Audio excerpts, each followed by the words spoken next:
The November rain hammered against the cobblestones of Quartier Spagnolo, turning the narrow streets into black mirrors that reflected the amber glow of ancient street lamps. Julia pressed herself against the cold stone wall of a centuries-old building, her black leather jacket slick with water, her breath forming small clouds in the frigid air. Her green eyes tracked the three men walking 50 meters ahead through the labyrinth of alleyways, their voices carrying on the wind. Russian accents, crude jokes, the kind of laughter that came easy to men who believed themselves untouchable. She had been following them for 2 hours, ever since they left La Rosa Nera, the dive bar that served as a front for Vincenzo Russo's operations in the historic center. The job was simple, as most of her contracts were. Eliminate the Russian lieutenant who'd been moving heroin through the port, make it look like rival gang violence, collect her 50,000 euros, disappear. Julia had done this dance 100 times. She was a ghost, La Fantasma, the name whispered in fear throughout Naples' underworld. No loyalty to any family, no conscience, no hesitation. Just a bullet, a body, and blood money. The men turned into Via dei Tribunali, a wider street lined with shuttered shops and trattorias closing for the night. The smell of pizza from a wood-fired oven mixed with the sharp scent of rain on ancient stone. Julia's hand moved to the beretta tucked into her waistband, her fingers tracing the familiar grip. She calculated distances, exit routes, witness probability. Professional, clinical, empty. But something was wrong. Her instincts, honed through years of surviving in a world that devoured the weak, screamed a warning a second before she heard it. The distinctive metallic click of multiple weapons being cocked simultaneously. She spun, her own gun already in her hand, as figures emerged from the shadows on all sides. Not Russians. These men wore expensive suits despite the rain, their weapons held with military precision. 8 of them, maybe more in the darkness. "Giulio Moretti," one of them said, his voice calm and authoritative. He was older, mid-50s, with silver-streaked black hair swept back from a face carved from granite and disappointment. Even in the rain, even surrounded by armed men, he carried himself with the bearing of someone who commanded nations, or at least the criminal underworld of southern Italy. Or should I say, the ghost who hunts in our territory without permission. She kept her weapon raised, knowing she couldn't win this fight, but refusing to die on her knees. "I don't recognize anyone's territory. I'm freelance. The Russians are fair game." "Fair game?" The man stepped closer, and in the glow of a nearby street lamp, Julia saw his eyes, deep green, the same unusual shade as her own. Something flickered across his face, an emotion she couldn't read. "Nothing in Naples happens without the Santoro family knowing, and you, La Fantasma, have become a problem. Salvatore Santoro." Even Julia, who made it a point to avoid entanglements with the major families, knew that name. Il Lupo, the wolf, patriarch of one of the oldest and most powerful crime families in Italy, the man who'd survived 3 decades of warfare, betrayal, and bloodshed. The man whose word was law in half the city. "I don't work for families," she said, her voice steady despite the fact that she was seconds from death. "I don't pick sides." "Then you've picked the wrong city." Salvatore nodded to his men, and they began to close the circle. That's when the Russians made their move. The explosion of gunfire shattered the rainy night. Muzzle flashes lit up the narrow street like lightning as Vincenzo Russo's men opened fire from the rooftops and adjacent alleys. It was an ambush, not for her, Julia realized instantly, but for Salvatore. They'd used her as bait, knowing the Santoro family would move to confront the mysterious assassin operating in their territory. Bullets ricocheted off stone walls that had stood for 400 years. One of Salvatore's men went down immediately, his blood mixing with the rainwater. Another staggered backward, clutching his shoulder. Julia's training took over, pure survival instinct. She dropped low, returning fire at the rooftop positions with mechanical precision. 2 shots, 2 Russians falling into the street. But her focus was on Salvatore. The old man had his own weapon out now, firing with the practiced ease of someone who'd been in countless firefights. But he was caught in the open, exposed. A Russian gunman on the balcony above had a clear shot, was taking aim at the back of Salvatore's head. Julia didn't think, didn't calculate, didn't weigh the consequences. She moved. Her body slammed into Salvatore's, driving him behind the relative cover of a stone archway, as the bullet meant for his skull instead shattered the cobblestones where he'd been standing. She felt the heat of muzzle flash near her face, smelled cordite and rain and blood. Her gun barked twice more, and the Russian on the balcony tumbled forward, dead before he hit the ground. "Stay down!" she shouted at Salvatore, her body shielding his as bullets continued to tear through the air around them. Her mind was racing now, analyzing, planning. The Russians had firepower, but the Santoro men were better trained, more disciplined. 3 of Russo's ambushers were already down, and reinforcements would arrive soon. The Santoro family owned this neighborhood. "The church," Salvatore said in her ear, his voice surprisingly calm for a man who'd nearly died. "San Paolo Maggiore. Through that door, 10 meters. Go!" She looked at him, at this man she'd been ready to walk away from minutes ago, and saw something that made her hesitate. Not fear. Fear was absent from his eyes. But something else. Recognition? Confusion? Whatever it was, there was no time to process it. She grabbed his arm and ran, covering their movement with suppressing fire that forced the remaining Russians to seek cover. They crashed through the side door of the ancient church just as Santoro reinforcements arrived, the sound of heavy gunfire erupting behind them. Inside, the space was dark except for rows of votive candles flickering before marble saints. The smell of incense and age hung in the air. Julia slammed the door shut and wedged a wooden pew against it, her chest heaving, adrenaline still singing through her veins. Salvatore was staring at her. Not with the cold assessment of a mafia boss evaluating a potential asset. Not with the calculation she'd expect from someone weighing whether to kill the woman who'd just seen his vulnerability. He was staring at her like he'd seen a ghost. "What?" she snapped, checking her weapon, counting rounds. The firefight outside was dying down. The Russians were retreating or dead. She needed to get out, disappear before the police arrived, before she got tangled up in whatever family politics this represented. "Your tattoo," he said quietly. Julia froze. During the fight, when she'd shielded him, her jacket had ridden up. The tattoo on her left ribcage, the one she'd had for as long as she could remember, though she had no memory of getting it, would have been visible. A crowned rose wrapped in thorns, with crossed daggers beneath. Distinctive. Unique. What about it? Her hand moved instinctively to her side, a protective gesture she couldn't suppress. Salvatore took a step closer, and in the candlelight, she saw his face had gone pale. "Where did you get that mark?" "That's none of your business." She moved toward a side door, one that she'd already identified as an exit route. But Salvatore's next words stopped her cold. "That's not a tattoo," he said, his voice thick with an emotion she couldn't identify. "That's a birthmark. My family's crest. I had it marked on my daughter the night she was born. The night the Russos attacked my home. The night my wife died. And my daughter—" He stopped, his composure cracking for the first time. "The night my daughter died in the fire." Julia turned slowly to face him. The weight of his words hung in the incense-scented air between them, impossible and yet somehow, inexplicably, making a terrible kind of sense. The flash of images that sometimes came to her in nightmares. Fire, screaming, the smell of blood. The necklace she wore, the only thing she'd had when Dante found her abandoned in a burning warehouse 20 years ago. The questions she'd never been able to answer about who she was, where she came from. "You're wrong," she said, but her voice lacked conviction. "My name is Julia Moretti. I was orphaned in a fire. I don't have a family.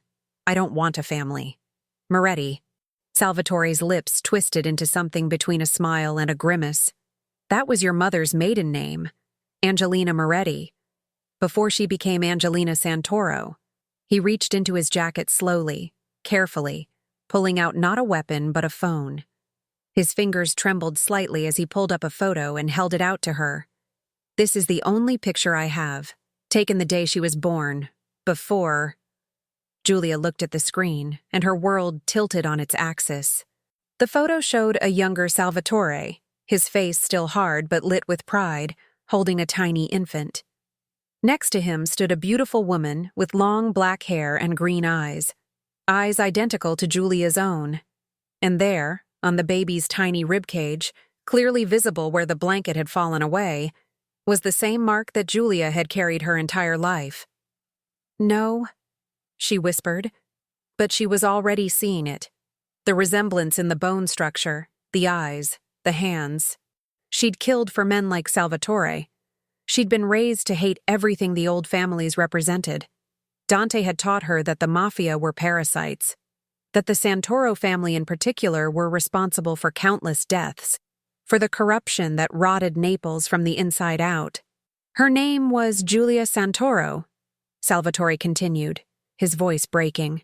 "She would be 26 years old now, the same age as you. This is a trick." Julia backed toward the door, her mind racing through possibilities. An elaborate con? But why? What could they possibly gain by claiming she was the dead daughter of a crime boss? "You're trying to manipulate me. Use me somehow." "There's a DNA test," Salvatore said simply. "Take it. Prove me wrong." Outside, the sound of sirens was growing closer. Carabinieri responding to the shootout. They needed to leave, both of them, before questions were asked that neither could afford to answer. But Julia found herself frozen, her entire identity cracking apart like poorly made pottery. "Who found you?" Salvatore asked. "After the fire. Who raised you?" "His name is Dante Caruso," she said before she could stop herself. And she saw something dangerous flash across Salvatore's face. Recognition and rage. "Dante Caruso was one of my enforcers," Salvatore said, his voice dropping to something cold and deadly. "He disappeared the night of the attack. I always suspected he was the inside man, the one who told the Russos when our defenses would be weakest. They said they found my daughter's body in the ruins, burned beyond recognition. But there was never any DNA confirmation. The fire had been too hot, they said. I've spent 20 years believing she was dead." The pieces were falling into place with horrible clarity. Dante, who'd raised her, trained her, molded her into a weapon. Dante, who'd always deflected questions about her past, who'd taught her to survive but never to trust, never to feel.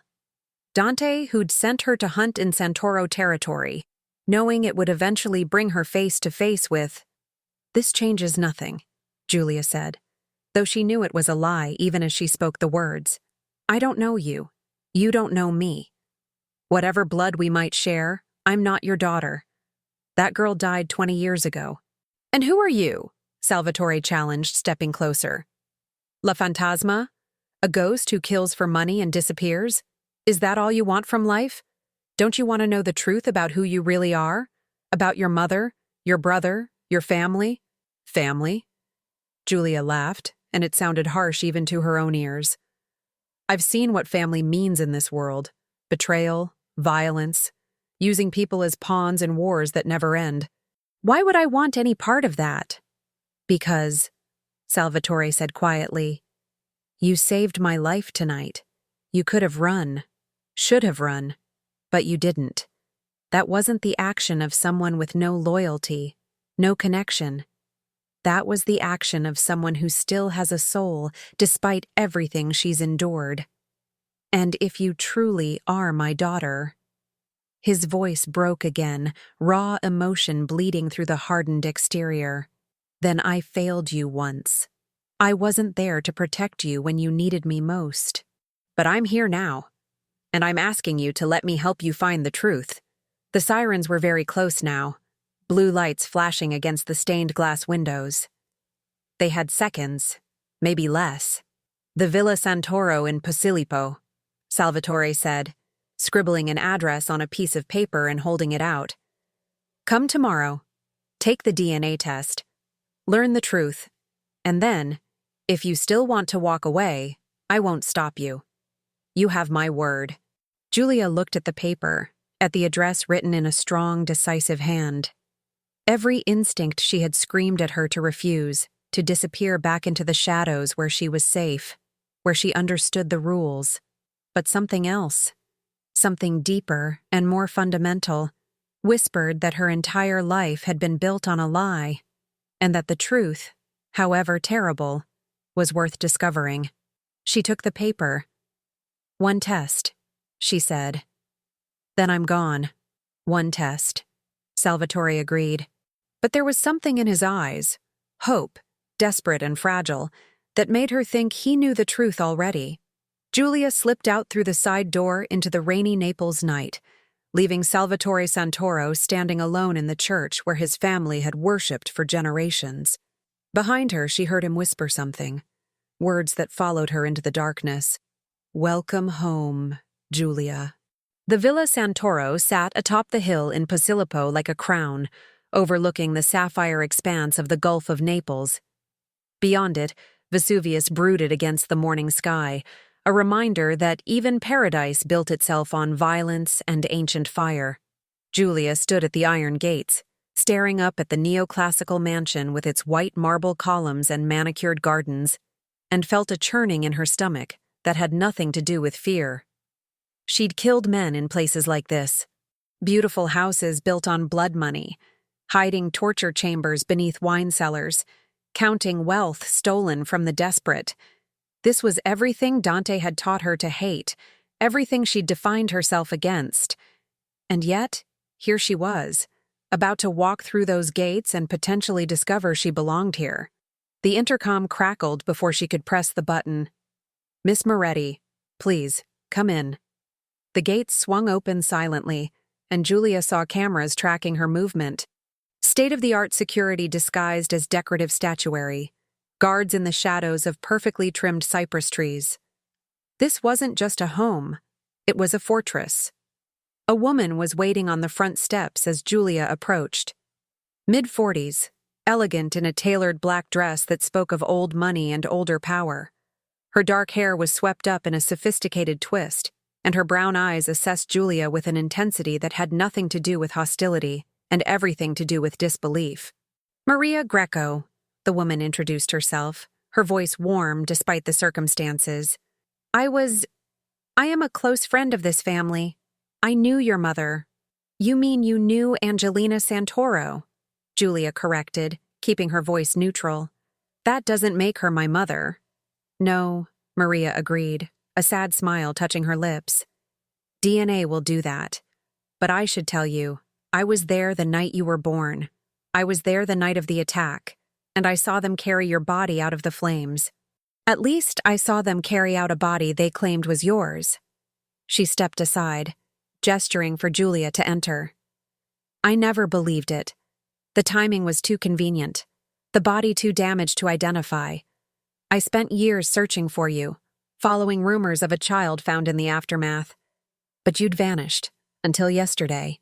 Inside, the villa was a study in contrasts. Renaissance paintings hung beside modern security monitors, antique furniture arranged around devices that probably cost more than most people earned in a year. It was beautiful and cold and perfect, a stage set for a play about power and legacy. Salvatore was waiting in what Maria called the library, though it looked more like a command center disguised as a study. Floor-to-ceiling bookshelves lined walls of dark wood, but the desk held multiple computer screens showing security feeds from across the city, maps of Naples with territories marked in different colors, a bottle of expensive whiskey, and 2 glasses. He stood when she entered, and Julia saw that he was dressed casually today, or what passed for casual among men like him. Dark slacks, a white shirt open at the collar, but still the gold Rolex, still the ring bearing the family crest, still every inch the king in his castle. "You came," he said simply. "I said I would." Julia remained near the door, her body language defensive. "Let's get this over with. Where's the test?" "Dr. Bernardi is waiting in the chapel," Maria said gently. "He's the family physician, completely discreet. A A simple cheek swab, and we'll have results in 48 hours. The chapel? Julia's eyebrow arched. Seems a strange place for a medical procedure. It's where you were baptized, Salvatore said. Where I held you for the first and last time. I've kept it exactly as it was that day. Call it sentiment. Call it grief. But if you truly are my daughter, then that room has been waiting for you to return. Against her better judgment, Julia followed them through the villa. They passed a younger man in the hallway, tall, handsome, expensively dressed in a modern-cut suit. He stopped when he saw Julia, his dark eyes widening. "Alessandro," Salvatore said. "My son. Your brother, perhaps." Alessandro Santoro studied Julia with an expression she couldn't quite read. Surprise, certainly. Suspicion. But also something calculating, the look of someone rapidly reassessing a situation. "Father?" he said carefully, his Italian accented with the educated tones of someone who'd spent time abroad. "You didn't mention we were having a guest." "This is Julia," Salvatore said. "Julia Moretti. Though she may be—" "I know who she might be," Alessandro interrupted, his gaze never leaving Julia's face. "The entire family is buzzing about La Fantasma showing up at our gate, about the resemblance, about what it could mean." He approached slowly, and Julia tensed, her hand instinctively moving toward where her weapon usually rested. But Alessandro simply held out his hand. "If you're truly my sister, then you have my welcome. And if you're not—" a slight smile. "Then you're a very brave woman to walk into this house alone." Julia didn't take his hand. "I'm not staying. Just here for a test. Then I'm gone." "Of course," Alessandro said smoothly, lowering his hand without apparent offense. "Though, Father, I should mention, Vincenzo Russo knows something happened last night. His men didn't come back. He's going to want answers. And if word spreads that the Santoro daughter is alive—" He left the implication hanging. "Which is why," Salvatore said firmly, "this stays within the family until we know for certain. No one speaks of this. Understood?" Alessandro nodded, but Julia caught the flash of something in his eyes. Concern? Fear? Resentment that his position as sole heir might be threatened? Whatever it was, she filed it away. Trust no one. That was the rule she'd lived by. DNA test or not, she was surrounded by predators in this house. The chapel was small, intimate, with frescoed walls depicting scenes from the lives of saints. Soft light filtered through a stained glass window depicting the Virgin Mary. It smelled of beeswax candles and the faint lingering scent of incense. A small baptismal font stood in one corner, the marble worn smooth by generations of Santoro hands. Dr. Bernardi was an elderly man with kind eyes and steady hands. He explained the procedure, simple, painless, just a cheek swab, with professional detachment. But even he couldn't quite hide his curiosity as he took samples from both Julia and Salvatore. 48 hours, he said, sealing the samples in sterile containers. I'll call as soon as the results are ready. He paused at the door, looking at Julia with something like pity. I delivered you, 26 years ago, right here in this villa. You had your mother's eyes even then. After he left, Julia found herself alone with Salvatore in the chapel. The silence stretched between them, heavy with unspoken questions. You keep this room like a shrine, she observed, noting the fresh flowers on a small altar, the candles that had been recently lit. I came here every week, Salvatore admitted, to talk to her, to apologize for failing to protect her. I used to imagine what she'd be like if she'd lived, what kind of woman she'd become. He looked at Julia, and his eyes were haunted. I never imagined she'd become an assassin, that the daughter I'd wanted to shield from this life would be forged into its sharpest blade. Don't, Julia said sharply. Don't start crafting narratives about redemption or lost daughters coming home. If the test comes back positive, all it means is that we share DNA.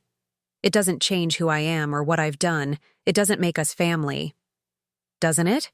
Salvatore challenged. You saved my life yesterday. You didn't have to. You could have let the Russians kill me and walked away clean. Why did you do it? Instinct, Julia said, but even she didn't believe the words. Tactical decision. The enemy of my enemy. Bullshit. The vulgarity sounded strange in the sacred space. You saved me because something in you recognized something in me. Blood calls to blood, Julia. Whether you want to admit it or not. Blood is just biology, she shot back. It's not destiny. It's not identity. Then what is?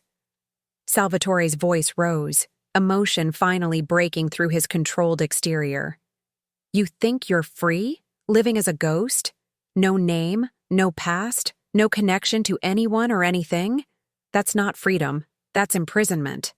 You're trapped in the cage Dante Caruso built for you, doing his bidding, carrying out his revenge against the world that cast him out. The accusation hit too close to home. Julia felt her carefully constructed walls beginning to crack. Dante saved me, raised me, taught me to survive.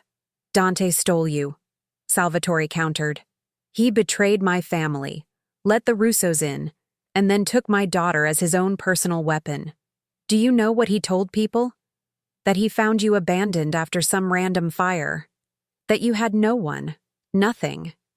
He erased your entire history so he could remake you in his image. You don't know that, Julia said, but doubt was creeping in. All the questions Dante had never answered. The way he'd moved them constantly, never staying in one place long enough for anyone to ask too many questions. The training that had started when she was barely old enough to hold a gun. Even if it's true, even if he did take me, he's still the only parent I've ever known. Then let me ask you this, Salvatore said, moving closer. In all those years, did he ever once tell you he loved you? Did he ever hold you when you had nightmares? Did he celebrate your birthday? Teach you anything beyond killing? Or did he just sharpen you like a knife and point you at his enemies? Julia wanted to argue, to defend the man who'd raised her, but the words wouldn't come. Because Salvatore was right. Dante had been many things. Mentor, commander, the architect of her survival. But he'd never been affectionate. Never warm. She'd been a project, a weapon, a means to an end. I need air, she said abruptly, turning toward the door. Julia, don't, she said without looking back. Just don't. I need to think. She walked through the villa's gardens, following stone paths between sculpted hedges and ancient olive trees. The November air was crisp, carrying the salt tang of the Mediterranean. From here, she could see all of Naples sprawling below, the chaos and beauty of it, the historic center where she'd nearly died last night, the port where Russo's men moved drugs and weapons, the neighborhoods where ordinary people lived and died without ever knowing the shadow wars fought in their midst. Maria found her sitting on a stone bench overlooking the Gulf.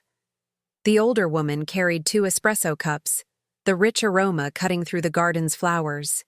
Your mother used to sit here, Maria said, offering 1 cup, when she needed to escape the weight of this life. She'd watch the sun set over Capri and dream of taking you away from all of this, starting over somewhere safe. Julia accepted the espresso, the tiny cup warm in her hands. What was she like? Angelina? Maria smiled, lost in memory. Strong, compassionate. She hated what this family was, what they did. But she loved Salvatore fiercely, and when she learned she was pregnant with you, she made him promise to try to be better, to find a way out of the violence, even if it took years. The smile faded. She never got to see if he'd keep that promise. How did she die? The official story is that she died in the fire during the attack, Maria said carefully. But I was there, Julia. I saw her after the Russos left. She was shot. Multiple times. She'd thrown herself over your crib, trying to shield you. When I found her, she was barely conscious, but she grabbed my hand and whispered 2 words. Save her. Then the fire started. The Russos had doused the nursery wing in accelerant. I tried to reach your crib, but the flames... She stopped, her voice breaking. I heard a baby crying through the smoke, But then the ceiling collapsed. I barely escaped with my life. When firefighters finally controlled the blaze, they found remains they said were yours. But they were wrong, Julia said slowly. Someone got you out, Maria confirmed. And I believe that someone was Dante Caruso. He'd been in the villa that night, knew the layout, knew where you'd be. He'd given the Russos the security codes, the guard schedules. But maybe even a traitor has limits. Maybe he couldn't let a baby burn. Or maybe he saw an opportunity, Julia said bitterly. A Santoro child to raise as his own weapon. Perhaps, Maria acknowledged. Though I'd like to think there was some humanity in his choice, even if his methods were monstrous. She sipped her espresso. Your mother would have fought to save you. She died trying. And Salvatore has spent 20 years in hell, believing he failed. You have to understand. The man he became after that night. The ruthlessness, the reputation as Il Lupo. That was armor. Grief turned to rage. Rage channeled into power. He made sure no one could ever hurt his family again by making sure everyone feared the consequences. By becoming a monster, Julia said. By becoming what this world required him to be. Maria corrected gently. Right or wrong, that's his truth. But I've known Salvatore Santoro for 30 years. And I can tell you, the man I saw yesterday when he looked at you, that wasn't Il Lupo. That was a father who'd just seen his dead child walking. Whatever you decide about your future, don't underestimate the power of that. They sat in silence, watching the sunlight dance on the distant waves.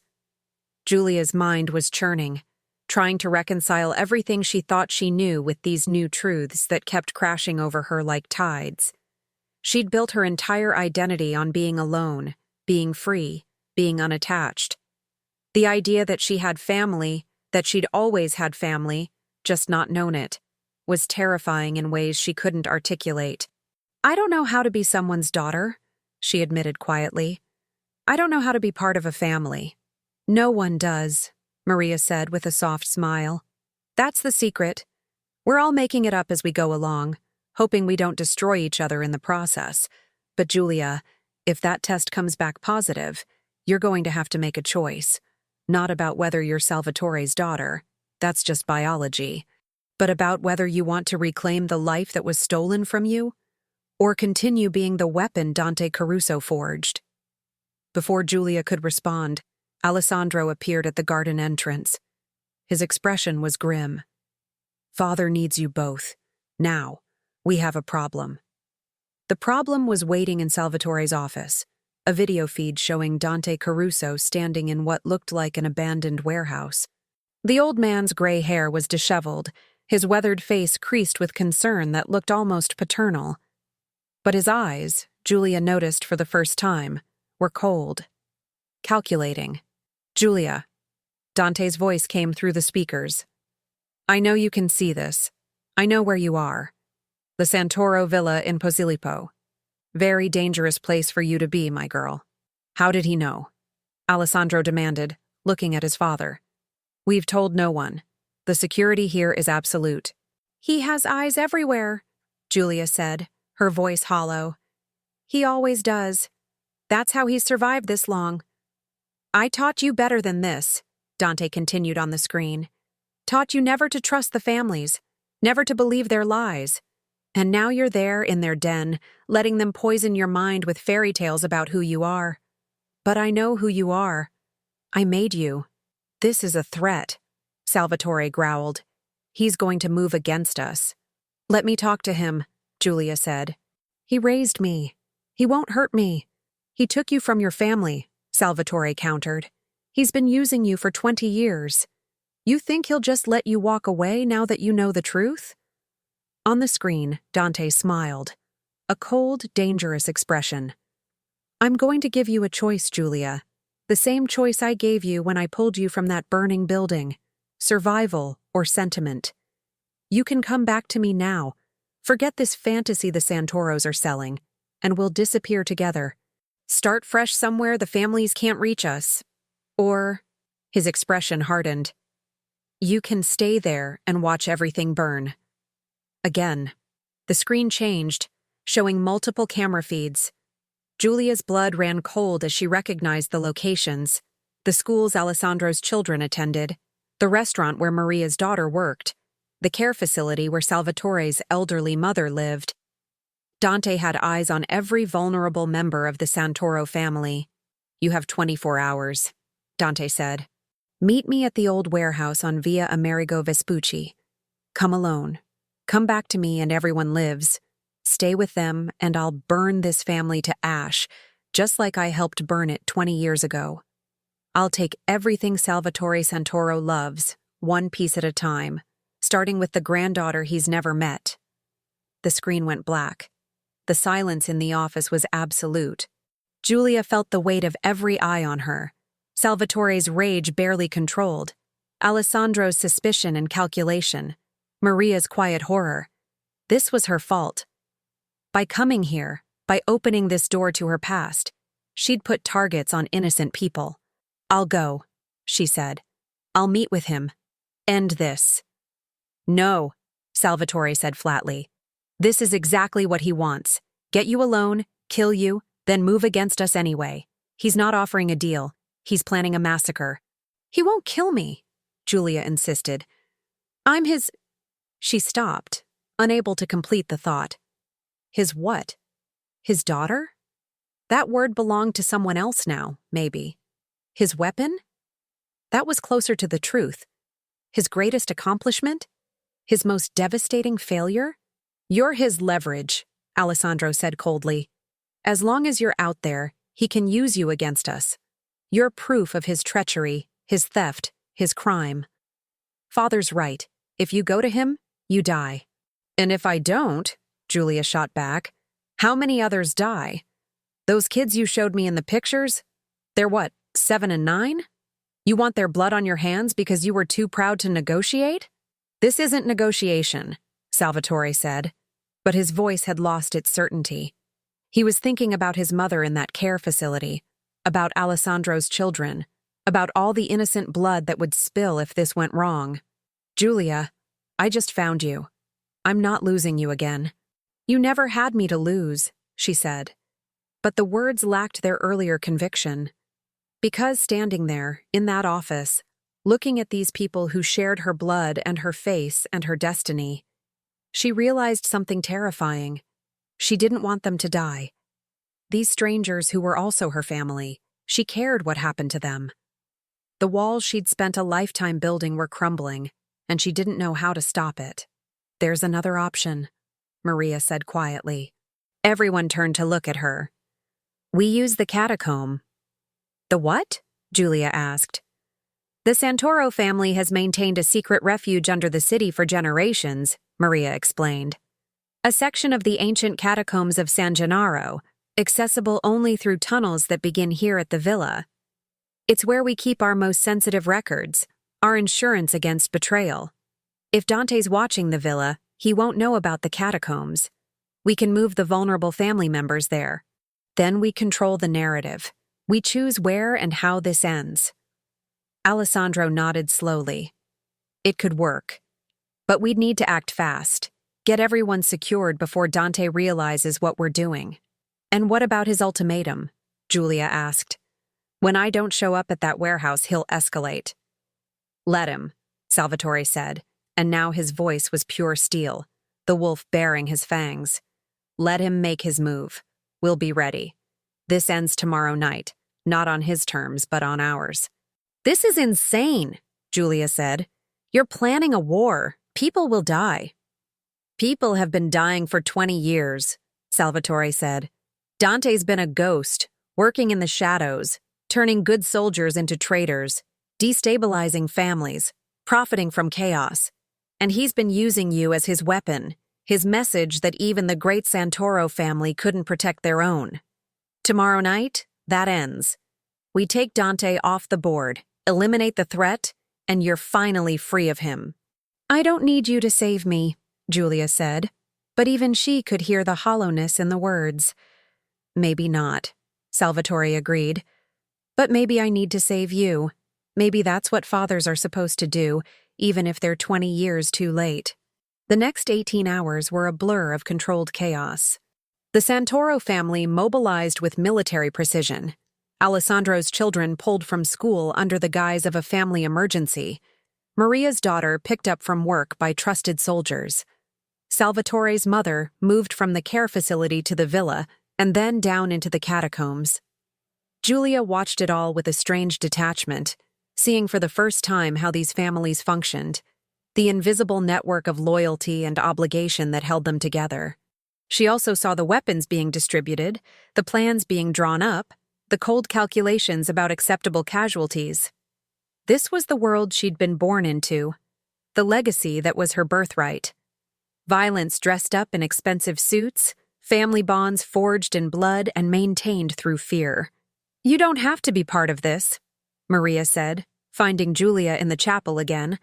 The older woman had been working non-stop to coordinate the family's retreat to safety, but she'd taken time to check on the young woman who might be the key to everything. "The DNA results won't be back until tomorrow afternoon. You could leave now, disappear before this starts. No one would blame you." "They'd blame me," Julia said. "I'd blame me. This is happening because of me. Because I came here. Because I wanted to know the truth.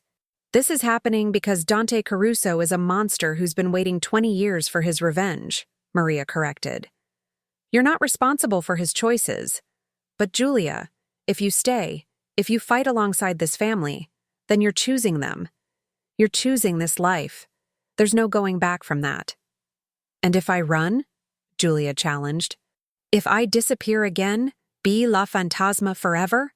How long before Dante finds me? How long before he uses me again to hurt someone else? I've been his weapon for my entire life, Maria. Maybe it's time I chose what I'm fighting for." Maria studied her for a long moment, then nodded.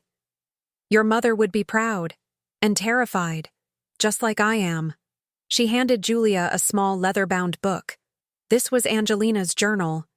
She kept it hidden, wrote in it every day she was pregnant with you. Her hopes, her fears, her dreams for who you'd become. I saved it from the fire. I've kept it all these years, hoping that someday, somehow, I'd be able to give it to you. Maybe now is that time.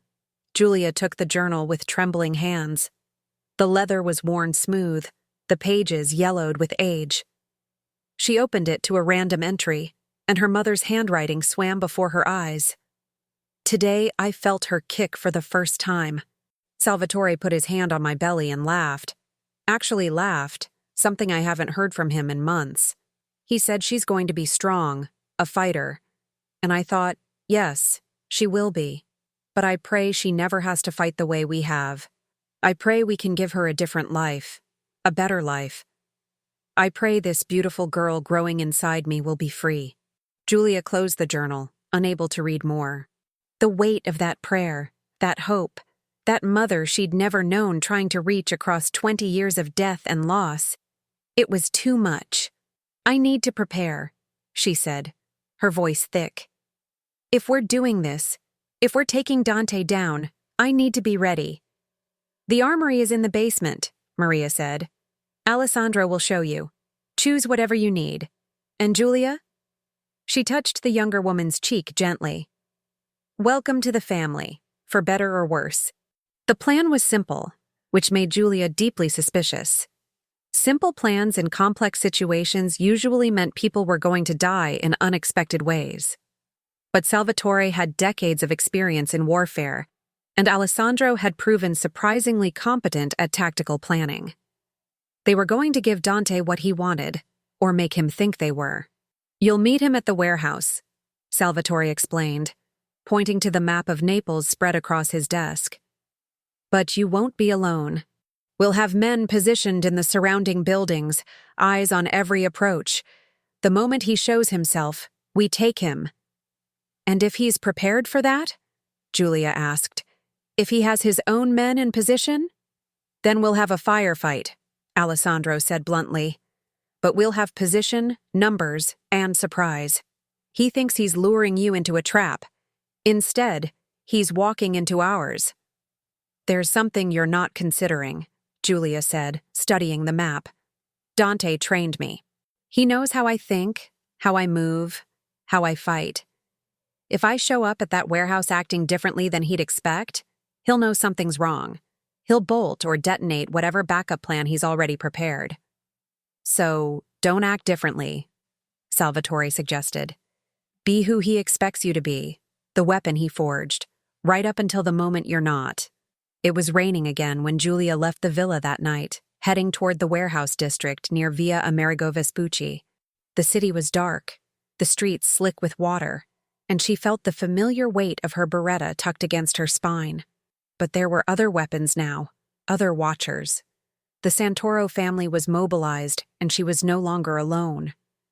That thought should have been comforting. Instead, it was terrifying.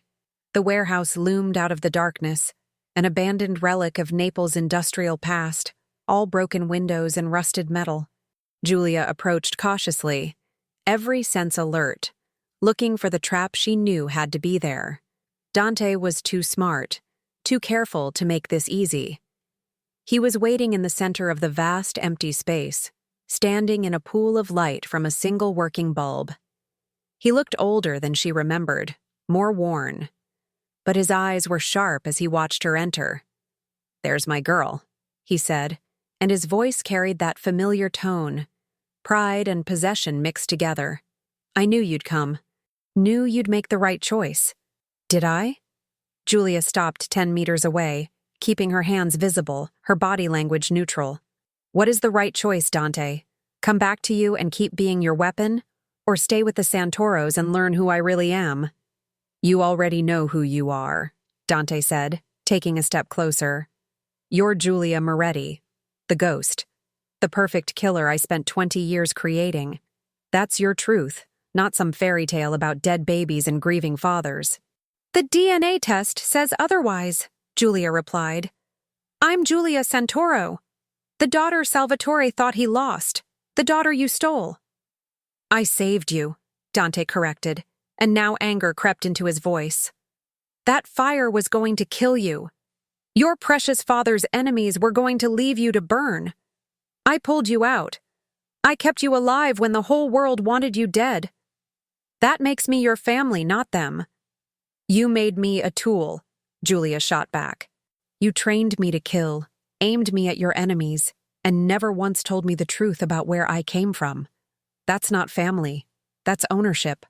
And what do you think the Santoros want?" Dante demanded. "You think Salvatore sees you as his daughter? You're an asset to him. A weapon he can use to strengthen his family, consolidate power. You think you're going to have a happy reunion?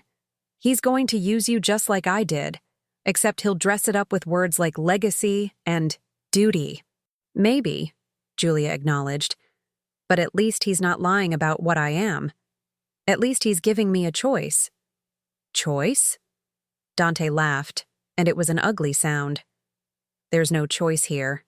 You're either with me or against me. And if you're against me, well..." He nodded to the shadows, and men emerged from the darkness. 6 of them, all armed, all pointing weapons at Giulia. "Then you're just another Santoro I get to kill." Giulia had known the trap was there, had expected it. But she'd also expected the Santoro soldiers to be in position by now, to have clear shots on Dante's men. Instead, she saw movement in the rafters above. Dante's men up high, too, covering the approach routes. He'd anticipated the ambush. He'd prepared for it. "Did you really think I wouldn't know?" Dante asked, pulling out his own weapon. "I taught you tactics, Giulia. Taught you always to plan 3 moves ahead. You think I'd walk into this without knowing the Santoros would try something? I've had men watching that villa for 2 days. Saw them mobilizing. Saw them moving people into that catacomb hideaway they think is so secret. I know everything." "Then you know you're outnumbered." Salvatore's voice rang out from the entrance, and he strode in flanked by a dozen soldiers, all armed. "You know you're outgunned. You know that even if you kill her, kill me, kill everyone in this room, the Santoro family will hunt you to the ends of the earth. There's no escape, Dante. There's only how this ends." For a moment, the warehouse was frozen. 3 sides of a triangle, all with guns drawn, all waiting for someone to make the wrong move. Then Dante smiled, and Giulia knew they'd missed something crucial. "You're right. Dante said. This is how it ends. But not for me. He pressed something on his phone, and Julia heard it. A faint beeping coming from multiple locations. Bombs. The warehouse was wired to blow. You always said the best weapon is the one your enemy doesn't see coming, Dante said, looking at Julia with something that might have been regret.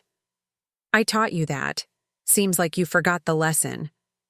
The catacomb, Salvatore said, his face going pale. That's the real target. You wanted us to move everyone there, concentrate them. And now they're all in a stone tomb beneath the city, Dante confirmed. With explosives on every structural support. I press one button and the Santoro family dies. All of it. The children, the old woman, everyone you moved to safety. All buried alive in the dark. You're bluffing, Alessandro said, but his voice shook. His children were down there. His family. Am I? Dante held up the phone. Want to test that theory? What do you want? Salvatore demanded. You want money? Territory? You want to take over the family? Name your price. I want what you took from me, Dante said. And now all the masks were off. 20 years ago, I was your most trusted man, your right hand. I helped build this empire, and you cast me out over one mistake, one moment of weakness. You took everything from me, my place in the family, my honor, my future. So I took your daughter, raised her, made her into the thing you fear most. And now I'm going to take everything else. By killing innocents? Maria's voice came from the shadows, and she stepped into the light. The older woman looked small and fragile compared to the armed men around her, but her voice was steel. By murdering children? Is that what you've become, Dante? Is that your honor? Honor, Dante spat the word. There's no honor in this life. There's only power and those too weak to take it. I learned that lesson well, and I'm about to teach it to the great Salvatore Santoro. You've already lost, Salvatore said. You just don't know it yet. Have I? Dante's finger hovered over the phone. Seems like I'm holding all the cards. No, Julia said, and everyone turned to look at her. You're holding a dead man's hand, and you taught me how to spot a bluff. She moved, fast, faster than Dante could track, her body remembering training so ingrained it was instinct. Her hand went to her weapon, drew, fired, not at Dante, but at the phone in his hand. The shot was perfect, the phone exploding into fragments of metal and plastic. And then the warehouse became a war zone. Gunfire erupted from every direction. Dante's men opened up from the rafters and the shadows. The Santoro soldiers returned fire with brutal efficiency. Julia dove behind a concrete pillar as bullets shredded the air where she'd been standing. She could see Salvatore taking cover, Alessandro shouting orders, Maria being dragged to safety by one of the guards. But her focus was on Dante. The old man had moved the moment the phone shattered, disappearing into the shadows with the skill of someone who'd spent a lifetime evading death. She pursued him, her weapon up, her mind clear. This ended here, tonight, one way or another. She found him in a back room of the warehouse, already bleeding from a wound in his shoulder. He'd managed to grab a weapon, but his hands were shaking. Not from fear, from age, from injury, from the weight of everything he'd done finally catching up to him. You should have stayed with me, he said, raising his gun. We were good together. Perfect. I made you into something extraordinary. You made me into a killer, Julia replied, her own weapon steady. You made me into someone who didn't know how to be human. That's not extraordinary. That's tragic. And you think the Santoros will do better? Dante laughed, blood bubbling at his lips. You think Salvatore will let you be something else? You're his daughter, his soldier, his tool. You'll never be free of this life. Maybe not, Julia agreed. But at least I'll get to choose what I fight for. At least I'll know the truth about who I am. The truth? Dante's hand was dropping, the gun getting heavier. The truth is that I loved you. In my way. I tried to give you the tools to survive this world. to be stronger than everyone else. That's all I ever wanted for you." "I know," Julia said, and felt tears on her cheeks for the first time in years. "And that's the saddest thing of all. Because if you'd just told me the truth, if you'd given me a choice instead of making me your weapon, we might have been a real family. But you didn't. You took that possibility away from both of us." Dante looked at her, and something shifted in his eyes. Regret? Acceptance? "You're going to kill me now." "No," Julia said, lowering her weapon. "You're going to face justice. Real justice. The Santoros will make sure of that." "They'll torture me," Dante said. "Make an example of me. Draw it out for days. That's their justice." "Probably," Julia acknowledged. "But that's your choice to make, not mine. I'm done being your weapon." Behind her, she heard footsteps. Salvatore appeared in the doorway, his weapon drawn, his face a mask of rage and pain. He looked at Dante Caruso, the man who'd betrayed him, stolen his daughter, destroyed his family. For a long moment, the two men stared at each other. All the history, all the blood, all the loss hanging between them like a guillotine blade. "The bombs," Salvatore said. "Were they real?" Dante smiled, blood staining his teeth. "Does it matter? You believed me. That's what counts." "The catacomb is secure," Alessandro said, appearing behind his father. "Our tech team swept it while we were here. Found nothing. It was a bluff." "Of course it was," Dante said. "I'm not a monster, just a man who wanted what was taken from him." He looked at Julia one last time. "Be better than me, girl. Be better than all of us." Then he turned his gun on himself. Julia lunged forward, but Salvatore held her back as the shot echoed through the warehouse. Dante Caruso collapsed, blood spreading beneath him, the gun falling from his hand. The man who'd raised her, trained her, shaped her entire existence, gone in an instant, taking his truths and lies with him. "It's over," Salvatore said quietly, his hand on Julia's shoulder. "It's finally over." But Julia wasn't sure that was true. Because standing there, looking at the body of the only father she'd ever known, watching Salvatore's men sweep through the warehouse, she realized that one chapter had ended, but another was just beginning. The question of who she was had been answered. She was Giulia Santoro, daughter of Salvatore and Angelina, sister to Alessandro, heir to a legacy of violence and power. The harder question was who she wanted to be. And that was something no DNA test could answer.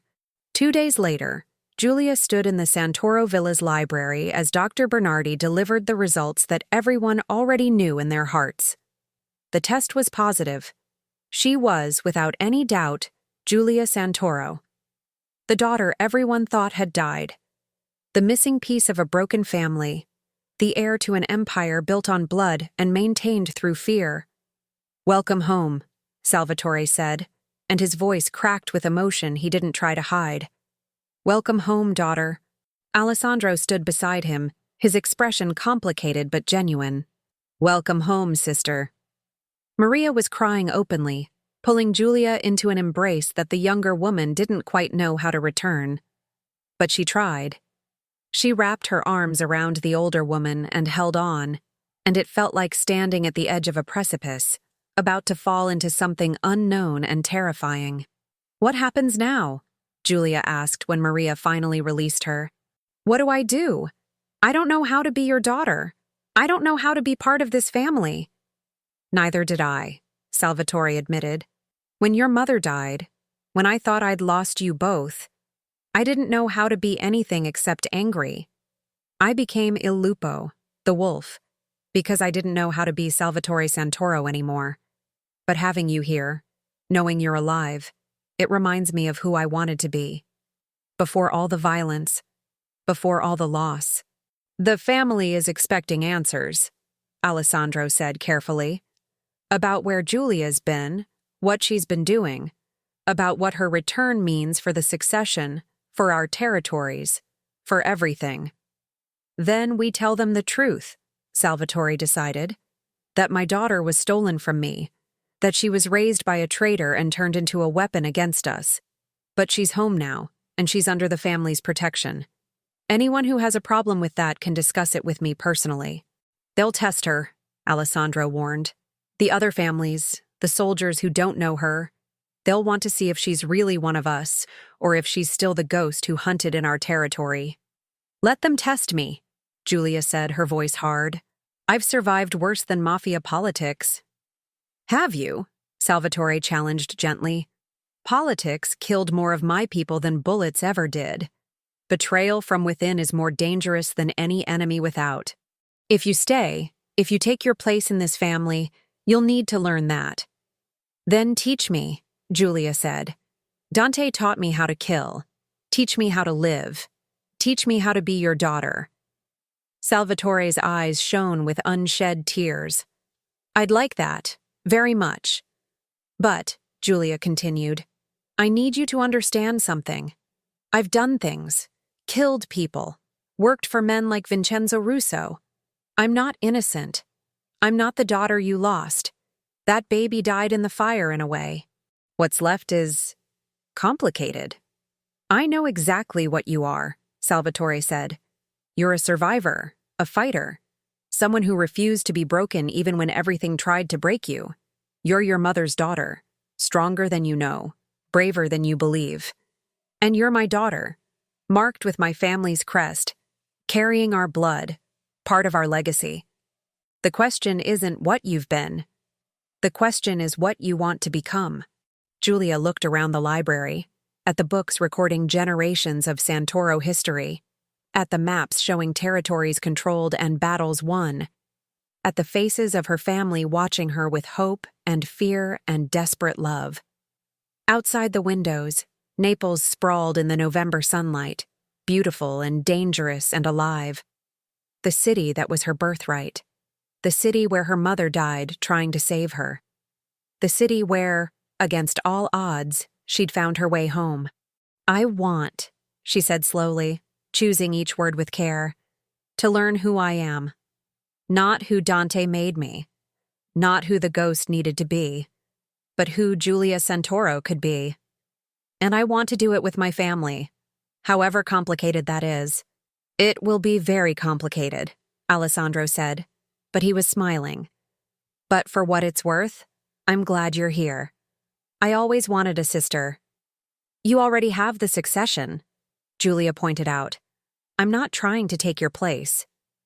I know, Alessandro said, but having you here changes things, makes us stronger.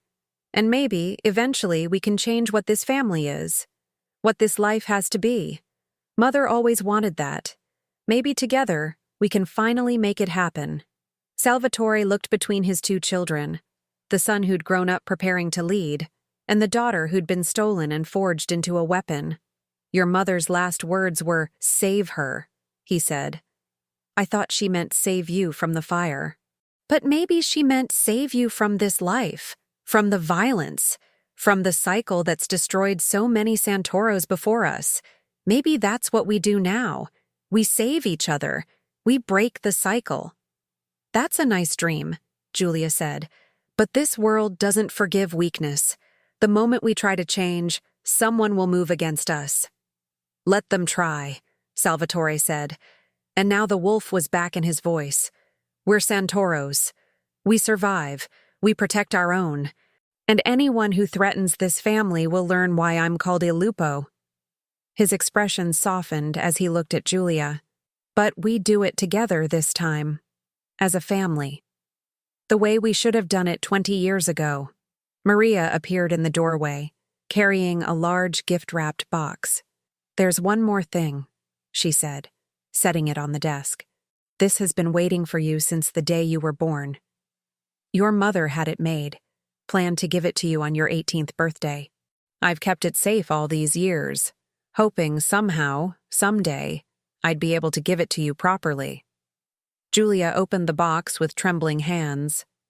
Inside was a beautiful leather jacket, soft black leather with intricate embroidery on the back. She pulled it out and turned it around, seeing the design clearly. The Santoro family crest, but reimagined. The crowned rose, the thorns, the crossed daggers. But woven through it all were threads of gold and silver forming words in Italian: più forte di ieri, più saggia di domani, stronger than yesterday, wiser than tomorrow. Your mother's motto, Maria explained. She believed that's what we should all strive for. Not to escape our past, but to learn from it. To be better tomorrow than we were today. She wanted you to know that, whatever happened, you were loved. You were wanted. You were worth fighting for. Julia put on the jacket, feeling the weight of it settle on her shoulders like armor and absolution. She looked at herself in the gilded mirror on the wall. No longer La Fantasma, the ghost who killed in the shadows.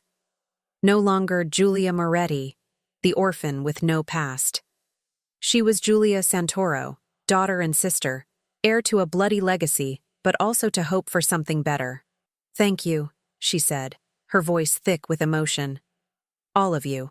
For not giving up. For waiting. For... She struggled to find the words. For wanting me back. Always, Salvatore said. You're my daughter. Nothing changes that. Nothing ever could. There was a knock at the door, and one of the soldiers entered, his expression grave. Don Santoro, we have a situation. Vincenzo Russo is requesting a meeting. He says it's urgent. He knows about Giulia. The room went silent. Salvatore's expression hardened. How did he find out? Word travels fast in this city, Alessandro said. Someone in the organization. Someone who saw her here. It was only a matter of time. What does he want? Giulia asked. What he always wants, Salvatore said darkly. Power. Control. To finish what he started 20 years ago. With you here, he knows I'm vulnerable. He'll try to use that. Then we don't give him the chance, Giulia said. We meet with him. We show strength, not weakness. We make it clear that attacking this family now would be suicide. You want to face the man who killed your mother? Maria asked, shocked. I want to face the man who made me an orphan, Giulia corrected. I want him to see that his attack failed, that the Santoro family survived, that we're stronger now than we ever were. Salvatore studied his daughter with something like pride. You have your mother's courage and her recklessness. Both will serve you well in this life. He turned to his soldier. Tell Russo we'll meet. Tomorrow night. The Porto di Napoli. Neutral ground. And make it clear. If he tries anything, we'll burn his entire organization to ash. The soldier nodded and left. Alessandro looked worried. Father, this could be a trap. Russo's been waiting years for an opening like this. Which is exactly why we take it, Salvatore said. We control the narrative. We show the other families that the Santoros are united, that we're not afraid of Russo or anyone else. And we do it with my daughter at my side. Our daughter, Maria corrected gently. Because she's not just yours to protect anymore, Salvatore. She's part of all of us now, and we protect our own. Giulia felt something break open in her chest. Something that had been frozen and locked away for so long she'd forgotten it existed. Hope. Belonging. The terrifying, exhilarating possibility that she wasn't alone anymore. That she'd found something worth fighting for beyond survival. Tomorrow night, then, she said, we face Russo together. As a family. As a family, Salvatore agreed, clasping his son's shoulder and then his daughter's. And may God help anyone who stands against us. Outside, night was falling over Naples, painting the city in shades of amber and shadow. The Gulf of Naples stretched to the horizon, dark water reflecting the lights of 1,000 lives being lived, dreams being chased, battles being fought. And somewhere in the ancient streets, in the hidden places where power was traded and blood debts were paid, the word was spreading. The Santoro daughter had returned. La Fantasma had come home. And nothing in Naples would ever be the same again. In the chapel that night, Giulia sat alone before the small altar where her mother had prayed. She held Angelina's journal in her hands, reading entry after entry of a woman she'd never known, but who she recognized in every word, in the strength, in the love, in the desperate hope for something better. I don't know if you'll ever read this, my beautiful girl. I don't know if we'll have the time I pray we have. This life we've chosen, this family we've built, it's dangerous. Every day could be our last. But I want you to know, whatever happens, wherever you end up, you were loved. Completely. Unconditionally. You were my hope for the future, my reason to believe we could be better. Be strong, my Julia. Be brave. Be kind.